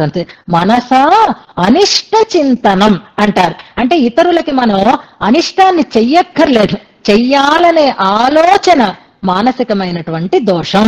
వీడిని చంపేయాలి, వీడిని పంపేయాలి అని మనం ఏదో కోపంలో కూడా అనుకోవడం, అది మానసికమైనటువంటి దోషమే అవుతుంది. ఇక లాస్ట్ది మనకి బాగా సంబంధించినది వితథాభినివేశశ్చ అంటారు. అన్న శ్లోకంలో అప్రతిక్రియ, నిరర్థక వ్యర్థక చింతనేన అన్నారు. వంశ్యై మనోరథ శతై అని ఒక శ్లోకంలో వచ్చింది చూడండి. ప్రయోజనం లేనటువంటి కోరికలు నాలో ఎక్కువ అవుతున్నాయి అని. అలాగే మానస దోషం ఏదిట అంటే వితథాభినివేశనం అంటారు. వ్యర్థమైనటువంటి మానసికమైనటువంటి కోరికలు అంటారు. అలా పుడుతూనే ఉంటాయి. చూసారా, ఆ మనస్సుల్లో అంత కోరికలని పెంచుకోవడం కూడా మానసమైనటువంటి అపచారమే అని ఇవి మూడు వాగ్రూపమైనటువంటివి 4గా మనకి ధర్మశాస్త్రంలో చెప్తున్నారు. అలాంటి ఆ కరణాలని నువ్వు నాకు కరణాలు ఇచ్చావు. మనస్సు, వాక్కు, శరీరము ఇవి ఇచ్చావు నాకు. త్రివిధ కరణాలు ఇచ్చావు. నువ్వు దేనికోసం ఇచ్చావు అనంటే చక్కగా చూడడానికి నువ్వు కన్ను ఇచ్చావు. ఆ కన్నుని నువ్వు ఇచ్చినటువంటి ఆ కరణంతో నేను పొడుచుకుంటూ ఉంటున్నాను అంటారు. అలా మన వేలుతో మన కన్నే పొడుచుకోవడం లాంటిది. మనకి భగవంతుడు తన సేవ కోసం ఇచ్చినటువంటి కరణాలని మనం ఇలాంటి అపచారాల కోసం వినియోగించుకోవడం. అందుకే జిహ్వే కీర్తయ కేశవము అని బతిమాలుకుంటారు పెద్దలందరూ కూడా. తిట్టకే ఓ నోరు, నీకెందుకు వాళ్ళని తిడతావు, భగవంతుణ్ణి కీర్తించు అని బతిమాలుకునే స్థితి దేనికి వచ్చింది అంటే ఆ కరణాలు ఇచ్చినది దానికోసం, ఉపయోగించుకుంటున్నది మనం మరొక రకంగా ఉపయోగించుకుంటున్నాము అంటూ హతోస్మి అంటున్నారు కూరత్తాళ్వాన్. ఎవరినండి నిందించారు కూరత్తాళ్వాన్? ఎవరి ద్రవ్యం అండి అపహరించారు కూరత్తాళ్వాన్? ఏ రకమైనటువంటి హింస అండి చేశారు కూరత్తాళ్వాన్? లేదు కదా. కూరత్తాళ్వాన్ చరిత్రలో ఒక్క సన్నివేశం చూపించండి, అది ప్రామాదికంగా వారు చేసినటువంటిదైనా చూపించండి. మనం చేసేటటువంటి పాపాలు బుద్ధిపూర్వకాలు, ప్రామాదికాలు, ఇంకొక రకం కూడా ఉంటుంది. అది మనకి సాధారణంగా చెప్పరు, అది కానీ బుద్ధిపూర్వకం, ప్రామాదికం ఇక్కడ మనకి చెప్తున్నారు. ఆ కూరత్తాళ్వాన్ చరిత్రలో 2 రకాలుగాను కూడా వారు ఇలాంటివి చేసినట్టు లేదు కాబట్టి, అయినా చెప్తున్నారు కాబట్టి ఇది మెయి కలవాద పొయ్యి అని నిశ్చయం చేస్తున్నారు. ఇది పచ్చి అబద్ధం చెప్తున్నారు కూరత్తాళ్వాన్. వారి విషయంలో ఇది ఏ రకంగానూ అన్వయం చేయడానికి అవకాశం లేదు. వారికి అవకాశం లేదు, కానీ మనలాంటి వాళ్ళందరికీ ఈ దోషాలు స్పష్టంగా ఉంటాయి కాబట్టి ఈ దోషాలతో నేను నా ఉనికిని కోల్పోతున్నాను అని తమ స్వదోష భూయిష్ఠత అనుసంధానాన్ని ఈ శ్లోకంతో పరిపూర్ణం చేస్తున్నారు. ఒకసారి శ్లోకాన్ని చదువుతాను, గమనించండి. బుద్ధ్వాచ నోచ విహితాకరణైర్నిషిద్ధ సంసేవనైః త్వదపచారశతైః అసహ్యైః భక్తాగసామపి శతైః భవతాప్యగణ్యైః హస్తీస వాక్తను మనోజనితైః హతోస్మి. ఇంకా నేను లిస్ట్ అవుట్ చేయలేనయ్యా, అన్ని అపచారాలు నేను చేశాను అన్నారు. సరిగ్గా భగవద్రామానుజుల మాటనే ఈ శ్లోకంలో అనువదించారు. తర్వాతది త్వద్దాస్యమస్య హిమమ స్వరస ప్రసక్తం తచ్చోరయన్ అయమహంకిలా చస్ఖలా ప్రాక్ త్వం మామకీనయిథి మాం అభిమన్యసే స్మా హస్తీశ సంశమయ నస్తమిమం వివాదం. చాలా అందమైన శ్లోకం. కొత్త ప్రకరణం ప్రారంభమవుతోంది. భగవంతుడిని ఆశ్రయించాలి. భగవంతుణ్ణి ఆశ్రయించాలి అని అంటే తాను ఆశ్రయించేటటువంటి యోగ్యత లేదు. ఇప్పుడు ఎవరు తనని తీసుకోవాలి, చేరదీయాలి అంటే స్వామి మనని తాను చేరదీయాలి. దాన్ని మన సంప్రదాయంలో ఏమంటాము, పరగత స్వీకారం అని అంటాం. ఆ పరగత స్వీకార రూపమైనటువంటి ప్రార్థనని ఇందులో చేస్తున్నారు. నా పరిస్థితి ఇదయ్యా, కానీ ఇంకా నువ్వు నేను మాత్రం దెబ్బలాడుకోకుండా ఉందాం అంటున్నారు ఈ శ్లోకంలో. అంతే, నువ్వు నేను వాదులాడుకోవద్దు. మన మధ్య ఉండేటటువంటి వివాదం ఇవాళతో కంప్లీట్ అయిపోవాలి అంతే. ఎప్పుడు మనం దెబ్బలాడుకుంటూనే ఉన్నామో, కానీ ఇప్పుడు నాకు బుద్ధి వచ్చింది, నాకు 99% నాకైతే ఇప్పుడు జ్ఞానం కలిగింది, ఇంకా ఒక 1% ఉందయ్యా, దానికి ఒక క్లారిఫికేషన్ ఇచ్చేసి నువ్వు ఇక్కడితోటి ఇవాళ నుంచి మనిద్దరం ఫ్రెండ్స్ అంటే ఫ్రెండ్స్ అనేసుకుందాం, ఇక మన మధ్య ఒక్క వివాదం కూడా రావడానికి అవకాశం లేదు, అది నువ్వే పోగొట్టాలి అంటున్నారు. ఇందులో చాలా అందమైనటువంటి శ్లోకం. ఇందులో క్రియాపదం సంశమయ అని ఉంది చూడండి, 4వ పాదంలో సంశమయ అనుంది. సంశమయ అంటే పూర్తిగా ఆర్పై అంటున్నారనమాట. ఆ అగ్గి మరి రాజుకోకుండా ఉండేటట్లుగా దాన్ని పూర్తిగా నువ్వు లేకుండా చెయ్యాలి. శమనం అంటే తగ్గించటం, సమ్యక్ శమనం అంటే పూర్తిగా చల్లారిపోయేటట్లుగా చెయ్యడం అని. హస్తీస సంశమయ అని, హస్తీస అనేది సంబోధన, సంశమయ అని క్రియాపదం. పూర్తిగా దాన్ని చల్లార్చే, లేకుండా చేయి, నాశనం పూర్తిగా పోగొట్టు అని అడుగుతున్నారనమాట. ఇది మనకి బాగా తెలిసిన రామాయణ శ్లోకంలోని ఒక ప్రయోగం. ఆ శ్లోకం గుర్తుంటే మీకు తెలుస్తుంది, పెద్దలు ఎక్కువ చెప్తూ ఉంటారు దాన్ని. భరతుడు వస్తూ ఉంటే సైన్యంతో వస్తుంటే చిత్రకూట పర్వతం మీద ఉన్నప్పుడు పైన చెట్టెక్కి లక్ష్మణస్వామి చూస్తాడు. చూసి ఎవరు వస్తున్నారో చూడమని రాముడు అంటే చూస్తాడు. చూసి అక్కడి నుంచే పెద్ద కేకలు పెడుతున్నాడు, అగ్నిం సంశమయత్వార్య అని. అన్నా ఆ అగ్నిని ఆర్పేయండి. ఎందుకంటే ఇక్కడ మనం నిత్యాగ్నిహోత్రం చేసుకుంటూ ఉంటే ఇక్కడ మనం ఉన్నామని తెలిసిపోతుంది, అందుకని అగ్నిం సంశమయత్వార్య అంటాడు ఆ చెట్టు మించి. అది వాల్మీకి ప్రయోగం మనం గుర్తుపెట్టుకుంటే ఈ క్రియాపదం మనకి గుర్తుంటుంది. ఆర్పేయండి అగ్ని ఆర్పేయండి అని ఆయన అక్కడి నుంచి ఏదో ప్రమాదం ముంచుకొస్తున్నట్లుగా చెప్తాడు కదా. సంశమయ అనే పదం క్రియాపదంగా తీసుకుందాం. అది కాకుండా ఇంకా క్రియాపదం కూడా ఉంది, చస్ఖల అని 2వ పాదంలో వచ్చింది చూడండి. చస్ఖల అనేది కూడా ఒక క్రియాపదం. చస్ఖల అంటే జారిపోయినాను అని అర్థం అన్నమాట. నేను జారిపోయాను అంటున్నారు. ఇక అవాంతర క్రియలు ఉన్నాయి. చోరయన్ అనేది ఒకటి, ఇంకా పూర్తి క్రియ మరొకటి ఉంది చూడండి, అభిమన్యసే స్మ అనేది కూడా ఇంకొక క్రియాపదం. అభిమన్యసే స్మ, మన్యసే అంటే అనుకుంటున్నావు, అభిమన్యసే అంటే పూర్తిగా అలాగే అనుకుంటున్నావు అని. అభిమన్యసే స్మ అనే ఒక క్రియాపదం, చస్ఖల అనే ఒక క్రియాపదం, సంశమయ అనేటటువంటి ఈ క్రియాపదం ఒకటి. ఇందులో పూర్తి క్రియాపదాలుగా ఉన్నాయి. చోరయన్ అనేది అవాంతర క్రియగా మనం తీసుకుందాం. హస్తీశ అనేది సంబోధన పదంగా తీసుకుందాం. ఇప్పుడు ఏది ఆర్పేయమంటున్నారు, ఏది సంశమయ అని అంటున్నారు అంటే, ఇమం వివాదం సంశమయ అని కోరుకుంటున్నారు. ఇమం ఈ వివాదం, వివాదం అంటే కలహం, మన మధ్య కలుగుతూ ఉండేటటువంటి ఆర్గ్యుమెంట్, దీన్ని సంశమయ. ఎవరి ఆర్గ్యుమెంట్ ఇది అంటే నహ మనది అంటున్నారు. మనది అంటే నువ్వు నేను అని అనుకుంటున్నారు కదా. నహ ఇమం తం ఇమం వివాదం. ఇదేమైనా ఇవాళ వచ్చిందా? అందరికీ తెలుసు, మన ఇద్దరం ఎప్పుడూ ఇలా తగువులాడుకుంటామని బాగా ప్రసిద్ధి పొందినటువంటి వివాదం ఏదైతే ఉందో దాన్ని సంశమయ అని కోరుకుంటున్నారు. ఇంతకీ దేనికి తగువులాడుకుంటున్నారు వీళ్ళిద్దరూ అనంటే ఇక్కడ ఒక కథని చెప్తున్నారు. అది ఎందుకు తగువులు వస్తాయి, ఎందుకు తగువులు తీరతాయి అనడానికి. భగవంతుడికి మనకి మధ్యన ఉండేటటువంటి సంబంధ జ్ఞానం తెలిస్తే భగవంతుడితో మనకి వివాదం ఉండదు. అది లేకపోతే వివాదం పెరుగుతుంది. దానికి ఒక సన్నివేశాన్ని చెప్తారు మనకి. ఒక మంచి వ్యాపారవేత్త, ఆయన వ్యాపారం చేయటం కోసం ద్వీపాంతరానికి వెళ్ళాడు. ఇదివరకటి రోజులు, ఇప్పుడు ఎలాగైతే డబ్బు సంపాదన కోసమో ఉద్యోగాల కోసమో బిజినెస్ కోసమో ఫారిన్ కంట్రీస్ కి వెళ్తున్నారో అప్పట్లో అలాగే ఈ ద్వీపం నుంచి మరొక ద్వీపానికి వెళ్ళేవారు. అలా వెళితే వాళ్ళు వచ్చేసరికి ఏళ్లు పడతాయి. ఇవాళ వెళ్ళి రేపు రావడానికి తిరిగినటువంటి అవకాశం లేదు. వెళ్ళాలి, నిలదొక్కుకోవాలి, వ్యాపారం చెయ్యాలి, ధన సంపాదన చెయ్యాలి, తిరిగి రావాలి. అలా ఇష్టమే అందరికీ తెలిసే వాళ్ళు వెళతారు. అలా ఒక ఆయన వెళ్ళాడు. ఆయన వెళ్ళేటప్పటికీ ఆయన భార్య గర్భవతిగా ఉంది.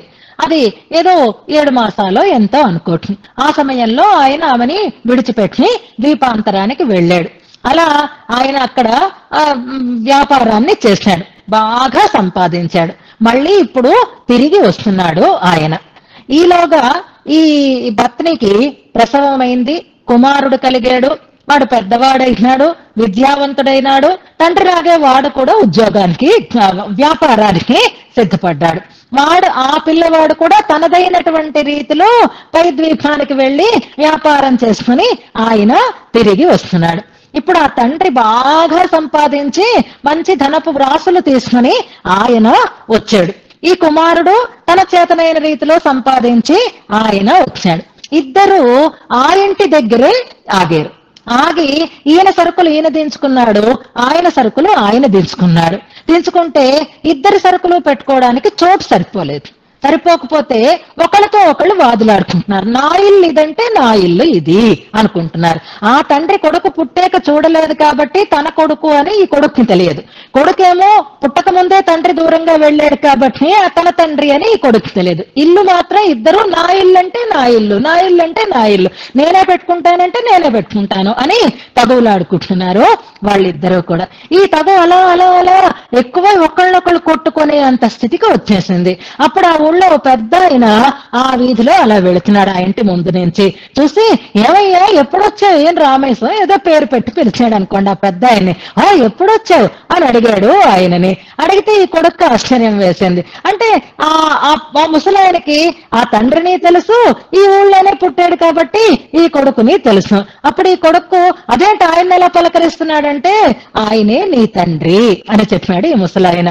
ఓరా వీడేనరా నీ కొడుకు అని ఆ తండ్రికి కొడుకుని పరిచయం చేశాడు, కొడుక్కి తండ్రిని పరిచయం చేశాడు. ఇప్పుడు ఇంతవరకు ఉప్పు నిప్పులా ఉన్న వీళ్ళిద్దరూ కూడా నాన్న అంటే నాయనా అని ఇద్దరు ఒకళ్ళొకరు కౌగిలించుకున్నారు. ప్రేమ పెళ్ళుబికిపోయింది కదా. అంటే వివాదం ఎప్పుడు సమసిపోయింది అంటే సంబంధ జ్ఞానం తెలిసిన తర్వాత అప్పుడు వివాదం సమసిపోయింది. సంబంధ జ్ఞానం తెలియనంత వరకు నేనంటే నేనే అని అనుకుని తగువులాడుతున్నారా.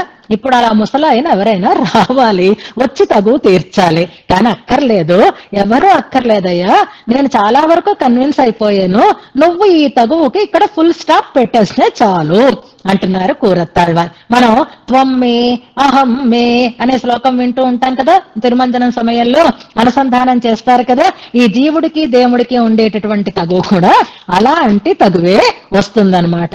ఆయన పాపం నువ్వు నావాడివిరా అంటూ ఉంటాడు ఆయన. కాదు నేనే స్వతంత్రుడిని అంటూ ఉంటాడు ఈయన. నిజానికి నాకు స్వాతంత్ర్యం లేదు, అయినా నేను తెచ్చిపెట్టుకుంటాను. మా నాన్న నాకు తెలియదు, నేనే పెద్దని అని అనుకున్నాడు ఈ కుర్రాడు. అందుకని స్వతంత్రించాడు. ఇప్పుడు చూడండి శ్లోకం. త్వద్దాస్యం అస్య మమ అనే పదాలు ఉన్నాయి చూసారా.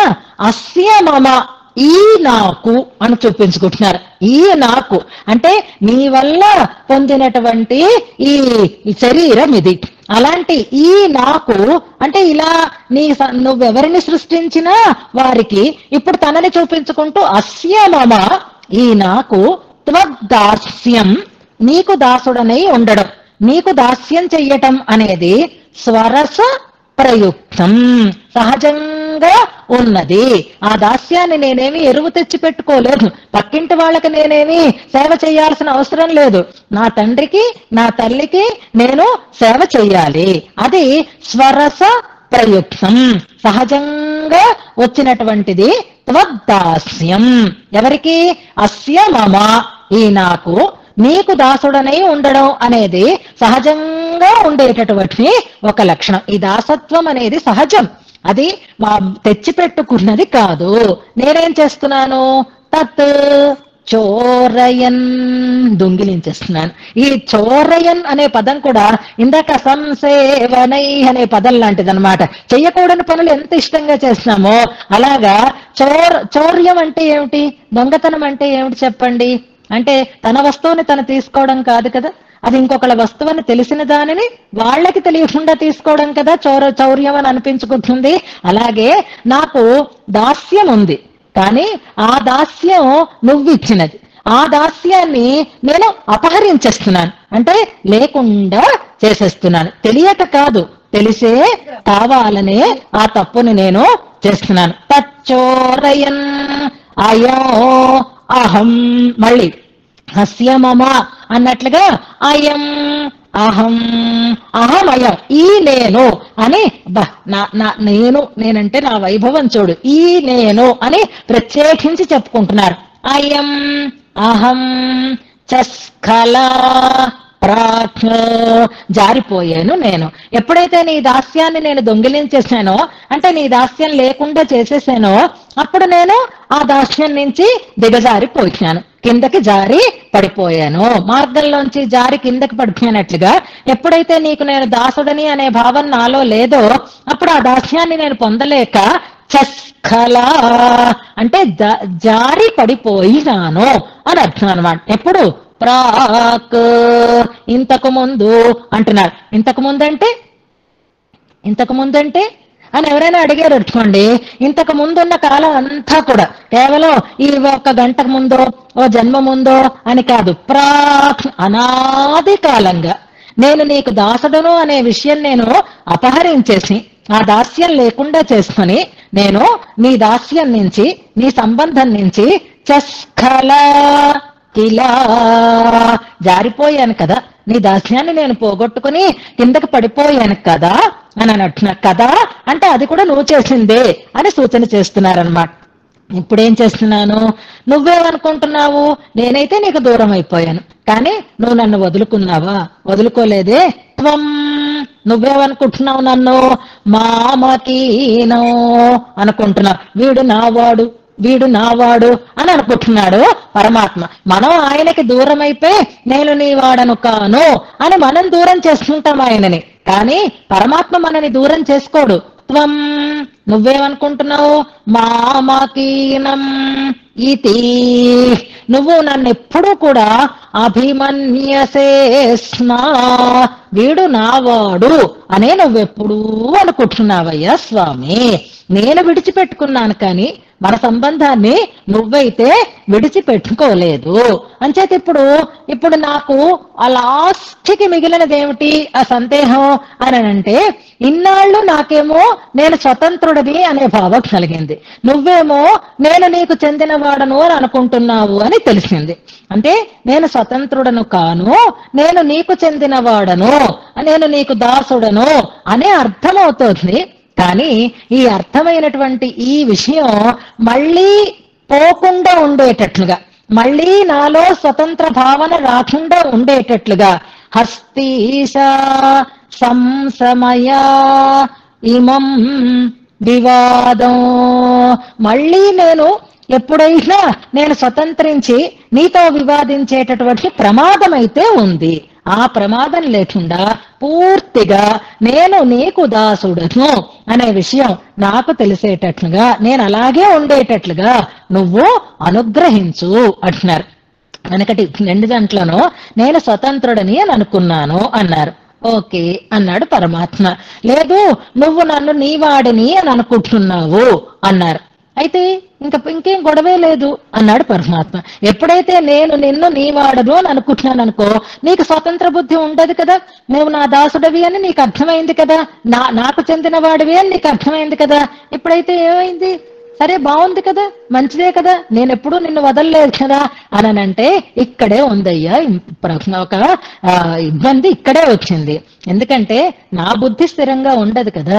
నాకు ఇప్పుడైతే బుద్ధి కలిగింది, నువ్వు అలా అనుకుంటున్నావు, నీ వాడనే నేను స్వతంత్రుడను కాను అని తెలుసుకున్నాను. కానీ ఈ బుద్ధి రేపు ఏమవుతుందో, కుక్కతోక కదా ఇది. అందుకని మళ్ళీ నాలో ఈ అవిద్య వల్ల నాలో అహంకారం తలెత్తి మళ్ళీ నేను నీ వాడను కాను అని అంటే ఎన్ని రోగాలకు ఎన్ని మందులు చేసుకున్నా తగ్గినట్టే తగ్గి మళ్ళీ వస్తూ ఉంటుంది చూసారా. మన రోగం కూడా అలాగే పెరుగుతూ ఉంటుంది. మనకున్న రోగం స్వతంత్రత అనేటటువంటి ఒక రోగం. తగ్గినట్టే తగ్గుతుంది. కష్టాలు వచ్చినప్పుడు తల వంచుతాం, దేవుడు తప్ప దిక్కు లేదనుకుంటాం. సుఖాలు వచ్చినప్పుడు తల ఎత్తుతాం. అప్పుడు మళ్ళీ మనంతటి వాళ్ళం మనం లేము అని అనుకుంటున్నాం. పరమాత్మ ఎన్నాళ్ళు కష్టాలు ఇస్తాడు, అప్పుడప్పుడు ఆనందాలు కూడా ఇస్తాడు. మళ్ళీ నాలో ఈ బుద్ధి పుట్టొచ్చు కదా స్వామి. అందుకని సంసమయ పూర్తిగా క్యూర్ చేసి మళ్ళీ ఆ మొలక ఎత్తడానికి వీలు లేకుండా పూర్తిగా అది నశించిపోయేటట్లుగా, ఎప్పటికీ నేను నీకు చెందిన వాడను అనేటటువంటి నిశ్చయమే కలిగేటట్లుగా మన మధ్య మళ్ళీ తగువులు రాకుండా నువ్వే చెయ్యాలి. ఇన్నాళ్ళు ఎందుకు దూరం చేశావో నాకు తెలియదు, ఇప్పుడైతే నా జ్ఞానం కలిగింది, నువ్వు కూడా నన్ను నీవాడినిగానే తీసుకుంటున్నావు, ఇక మన మధ్య వివాదం వద్దు, నేను మళ్ళీ స్వతంత్రుడును అనే భావన నాకు కలగకుండా నువ్వే చెయ్యాలి అని కోరుకుంటున్నారు. ఇక్కడ ఒక శ్లోకాన్ని జ్ఞాపకం చేస్తారు పెద్దవాళ్ళు. తీర్థయాత్రలు చెయ్యాలా అక్కర్లేదా? నదీ స్నానాలు చెయ్యాలా అక్కర్లేదా? ఈ కాలంలో అయితే నిర్ద్వంద్వంగా చెయ్యాలి చెయ్యాలి చెయ్యాలి. అందుకే పరుగులు పుడుతున్నాం. 108 దివ్య దేశాలు ఎన్నిసార్లు వెళ్ళిపోతున్నామో తెలియదు, కాశీ గంగలో స్నానాలు ఎన్నిసార్లు చేసేస్తున్నామో తెలియదు. 2 రోజుల్లోనైనా అయోధ్యకి పరిగెట్టి వెళ్ళి వచ్చేసారు. మనకి మననం చేసినంత వేగంగా అయోధ్య వెళ్ళొచ్చేసారు. మన మంజుల మళ్ళీ అవకాశం కుదరదు, అబ్బాయి వెళ్ళిపోతే ఇల్లు బంధకం అవుతుంది అని అనుకుని. అలాగే ఇదివరకటి రోజుల్లో కూడా తీర్థయాత్రలకి వెళ్ళాలి, పాపం మంచి పుణ్యం కదండి, పుణ్యం వస్తుందని కదా వెళ్తూ ఉండడం, అది కూడా కారణం కదా. అయితే ఇప్పుడు ఒకటి గుర్తుపెట్టుకోండి, వెళ్ళండి, వెళ్ళొద్దని ఎవరూ అనటం లేదు, కానీ వెళ్ళడం వల్ల ప్రయోజనం ఎప్పుడు కలుగుతుంది, ఏ భావంతో వెళితే కలుగుతుంది అనేది మాత్రం తెలుసుకుని వెళ్ళండి.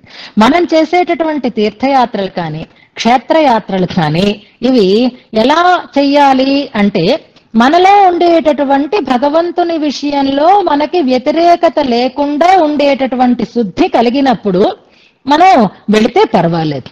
లేకపోతే మనం చేసే ఈ పుణ్యకార్యాలన్నీ జాగ్రత్తగా గమనించండి. మనం ఇన్ని చేసామండి అయినా అనుకుని ఏదో వేలు మీద ముళ్ళు దిగితే భగవంతుడిదే దోషం అని పెట్టేస్తున్నాం. మనమేమో గొప్పవాళ్ళం, ఎంతో పుణ్యాలు చేసేసాం మనం, కానీ భగవంతుడే చెడ్డవాడు, ఆయనకు బుద్ధి లేదు కదా పాపం, అందుకని మనకి కష్టాలు ఇస్తున్నాడని మనం అనుకుంటాం. పాపం ఆయన బుద్ధిమంతుడు కనుకే మనకు కష్టాలు ఇస్తున్నాడు. మనం చేసే ఈ పుణ్యకార్యాలన్నీ, ఈ యాత్రలు ముఖ్యంగా పిచ్చి ఎక్కువైపోతుంది కాబట్టి కూడా మరీ గట్టిగా చెప్తున్నాను నేను. ఎందుకు ఈ యాత్రలు చేయడం ఎలాంటిదిట అంటే, ఇప్పుడు మనకు ఒక వ్యాధి ఉంది, అందరికీ తెలిసిన వ్యాధి కాబట్టి డయాబెటిస్ అని అనుకుంటున్నాం మనం. ఈ షుగర్ వ్యాధి ఉంది, ఈ షుగర్ వ్యాధి తగ్గాలంటే ఏం చెయ్యాలి చెప్పండి అంటే, అది ఎక్కువ చేసేటటువంటి ఆహారాన్ని తీసుకోకుండా ఉండాలి. ఫస్ట్ అది మనం దాన్ని తగ్గించుకోవడానికి చేసే ప్రయత్నం ఏది అంటే, అది ఎక్కువ కావటానికి ఏ ఆహారం అయితే మనం స్వీకరించకూడదో అది స్వీకరించకుండా ఉండాలి, లేదా మాత్రలు వేసుకోవాలి, మెడిసిన్ వాడాలి. ఇది ఇన్సులిన్ దాకా వెళితే ఇన్సులిన్, లేతే టాబ్లెట్స్ వాటి దాకా వెళ్ళావు. ఇప్పుడు నువ్వు ఇన్సులిన్ ఇంజెక్షన్స్ వరుసగా తీసేసుకుంటున్నావు, కానీ రోజు డబ్బాలు లడ్డూలు తింటున్నాం. డబ్బాలు లడ్డూలు తింటూ ఇన్సులిన్ తీసుకుంటే ఉపయోగమా కాదా? ఈ ఒక్క చిన్న లాజిక్ గుర్తుపెట్టుకుందాం మనం కదా. నీకు ఇన్సులిన్ తీసుకోవడం లాంటిది యాత్రలు చెయ్యడం లాంటిది. తీర్థయాత్రలు, ఈ క్షేత్రయాత్రలు, ఈ పుణ్యకార్యాలను చెప్పుకొని మనం చేసే పనులన్నీ మందే తీసుకుంటున్నాం. అది కూడా మందే, అది కూడా ఔషధమే, అది కూడా ప్రయోజనాన్ని కలిగించేటటువంటి ఔషధమే. కానీ ఎలా తీసుకుంటున్నాము అనంటే, లడ్డూ తింటూ తీసుకుంటున్నాం. ఆ లడ్డూ తినడం మాను ముందర, అప్పుడు ఈ ఔషధాన్ని తీసుకునేటటువంటి అవసరమే లేకుండా నీకు ఆరోగ్యం చేకూరుతుందా లేదా? అబ్బా, ఇప్పటికి కూడా మన సుమతి గారు చెప్తే నాకు చాలా సంతోషం వేసింది. యోగా మొదటి నుంచే చేస్తున్నామండి, ఒక్క థైరాయిడ్ తప్ప ఇంకేమీకి అసలు మందు వాడాల్సిన అవసరం లేదు. ఎంత బాగుంది చూడండి, అసలు మందు వాడాల్సిన అవసరమే లేదండి అనుకోవడం బాగుంటుందా? ఇన్సులిన్ తీసుకుంటున్నామండి అనడం బాగుంటుందా అంటే, వద్దు, ఇన్సులిన్ తీసుకోవద్దు అని అనిపిస్తుంది. అదే ఇలాంటి పిచ్చి పిచ్చి పరుగులు పెట్టవద్దు అని. వెళ్ళొద్దని నేను చెప్పటం లేదు, కానీ ఏదో వచ్చి పడిపోతుందనేటటువంటి ఆశతో అసలైన మానసికమైన శుద్ధి లేకుండా మనం చేసేటటువంటి ఈ కార్యాలన్నీ మనకి నిష్ప్రయోజనములే. మరైతే ఎందుకు శాస్త్రం చెప్పింది అని అడిగారు అనుకోండి, ఎందుకు వైద్య శాస్త్రం చెప్పింది షుగర్ కి ఇన్సులిన్ తీసుకోమని, టాబ్లెట్స్ వాడమని? దాని ప్రభావం అయితే దానికి ఉంది, కానీ నీ ఆచరణలో నీకు సక్రమమైనటువంటి తీరు లేదు. ఇవాళ మనం చేసే మంచి పనులన్నీ అలాగే చేస్తున్నాం, అసలైనది మానేస్తున్నాం, మిగిలిన వాటిని చేస్తూ ప్రయోజనం కలగలేదు అని అనుకుంటున్నాం. అందుకే ఒక శ్లోకం చెప్తారు, భగవంతుడితో నీకు వివాదం లేదనుకో, ఎక్కడికి వెళ్ళక్కర్లేదు అంటారు. ఇదివరకు ఎన్ని యాత్రలు చేశారండి? ఎవరు చేశారండి? కాశీ యాత్రకు వెళితే తిరిగి వస్తారా? అన్ని అప్పచెప్పుకొని వెళ్ళేవారు. ఏదో ఇంకా మనస్సు చావకుండా ఉన్నవాళ్ళు కాశీ యాత్రకు వెళితే మరి ఇంక వాళ్ళు తిరుగు రారు అన్నట్టుగానే ఆశ వదులుకుని ఉండేవారు. అంత మాత్రం చేత వాళ్ళకేమీ ఆధ్యాత్మికత లేదనా అర్థం? కానీ ఇవాళ ఎన్ని సౌకర్యాలు వచ్చాయో అంత వేలం వెర్రి కూడా ఎక్కువ అవుతోంది. వెళుతున్నంతసేపు ట్రైన్లోనో ఫ్లైట్లోనో ఉన్నంతసేపు నీ కిట్టని వాళ్ళ మీద నువ్వు అలా మాట్లాడుకుంటూనే ఉన్నావు, వాళ్ళని తిట్టుకుంటూనే ఉన్నావు. ఇందాక 3 కరణాలతో చేసేటటువంటి అపచారాలన్నీ చేసుకుంటూ తీర్థయాత్ర చేసి వస్తే ఏమి ప్రయోజనం? నీకు ఏమీ ప్రయోజనం ఉండదు. అలా తిట్టకుండా ఉండాలి అంటే నీలో సాత్వికత రావాలి అంటే నీ లోపల ఉండేటటువంటి భగవంతుడితో కనుక నువ్వు వివాదం లేకుండా ఉన్నావు అనుకో, ఇంకేమీ ఇబ్బంది ఉంటుంది. ఇక్కడ వివాదం సంశమయ అంటున్నారే, లోపల ఉన్నాడండి, మన క్షేత్రంలోనే ఉన్నాడు. ఏ తీర్థక్షేత్రం అక్కర్లేదు, మన క్షేత్రంలో ఉన్నాడు, మన క్షేత్రంలో ఉన్నాడు, మన హృదయంలో ఉన్నాడు ఆయన. ఎవరండి అంటే, అవునండి యముడు కదా అని అనుకుంటాం. యముడే ఉన్నాడు. ఎవరు? మన లోపల ఉన్న పరమాత్మ పేరే యముడు. గుర్తుపెట్టుకోండి. యముడు అంటే ఆ యముడు కాదు, మనని నరకంలో పెట్టి బాధించేటటువంటి యముడు కాదు. యముడు నియమనం చేసేటటువంటి వాడు ఆయన. ఆ యముడు ఎంత నియమనం చేస్తాడో ఆయనని కూడా నియమనం చేయగలిగినటువంటి వైభవం కలిగినటువంటి వాడు ఆయన. వైవస్వతః అంటారు. సూర్యుడిని మనం రోజు చూస్తున్నాం. ఆ సూర్యమండలాంతర్వర్తి అయి ఉన్నటువంటి వాడు పరమాత్మ. ఏమో వైవస్వతో అన్నారు. ఆ వైవస్వతుడు అంటేను ఆ వేడి తగిలిపోతోంది, యముడు అంటే గుండె జారిపోతుంది. ఈ పేర్లు ఏమిటండి? ఆయనకి పరమాత్మకి లోపలున్న ఆయనకి మంచి పేరు లేదా అంటే ఉంది. రాజా అంటారు, రంజింప చేసేవాడు. యముడు అయితే తలుచుకుంటే ఎవరికి యముడా అని ఎవరైనా సంతోషంగా అడుగుతారా? అమ్మో యముడు అంటారు, కానీ యముడు వచ్చాడా అని ఎవరి ముఖం వికసించదు కదా. కానీ రాజుగారంటే రంజింప చేసేవాడు. ఈ యముడు మనల్ని ఆనందింప చేస్తాడు, ఆ యముడు మనని కష్టాలు పెడతాడు. కనుక ఏమో వైవస్వతో రాజా ఎక్కడున్నాడు? యస్తవైష హృది స్థితః, నీ హృదయంలో ఎవరైతే ఉన్నాడో ఆయనే యముడు, ఆయనే వైవస్వతుడు, ఆయనే రాజు. ఆ ఇంట్లో పెట్టుకున్న వాడితోటి రోజు వాదులాడుతూ ఎక్కడికో వెళ్ళి ఏదో పొందుతానంటావేమిటి? తేనచేద వివాదస్తే, ఆ దేవుడితో నీకు కనుక వివాదం లేకపోతే, స్వామి నేను నీకు దాసుడను అనేటటువంటి సమర్పణ భావం నీకు ఉంటే, మా గంగాం మా కురుం గమః అంటారు. గంగాకి వెళ్ళక్కర్లేదు, కురుక్షేత్రానికి అంటే తీర్థయాత్రలు అక్కర్లేదు, నదీ స్నానాలు అక్కర్లేదు. భగవంతుడుకి మనం దాసులో అనే భావనతో ఉండండి చాలు. స్వతంత్ర భావన లేకుండా ఉండండి చాలు. ఏమీ మీకు పాపాలు రావు. వాటిని కడుక్కోవడం కోసం ఏ ప్రయత్నాలు మీరు చెయ్యనక్కర్లేదు అంటారు. అందుకే కూరత్తాళ్వాన్ ఆ వివాదాన్ని ఇక్కడితో మనం ఆపేసుకుందామయ్యా స్వామి, మళ్ళీ నువ్వానేనా అని అనుకోవద్దు. మనం ఆపుకోవడం కాదు, నువ్వే ఆ వివాదాన్ని అంతం చెయ్యాలి అని పరగత స్వీకారాన్ని ప్రార్థిస్తున్నారు. ఇందులో దాస్య ప్రార్థన ఇలా ప్రారంభమవుతోంది అని అనుకుందాం. ఇంకా విశేషాలున్నాయి, యథావకాశం మనం రేపు తెలుసుకుంటూ ముందుకు సాగుదాం. ఇది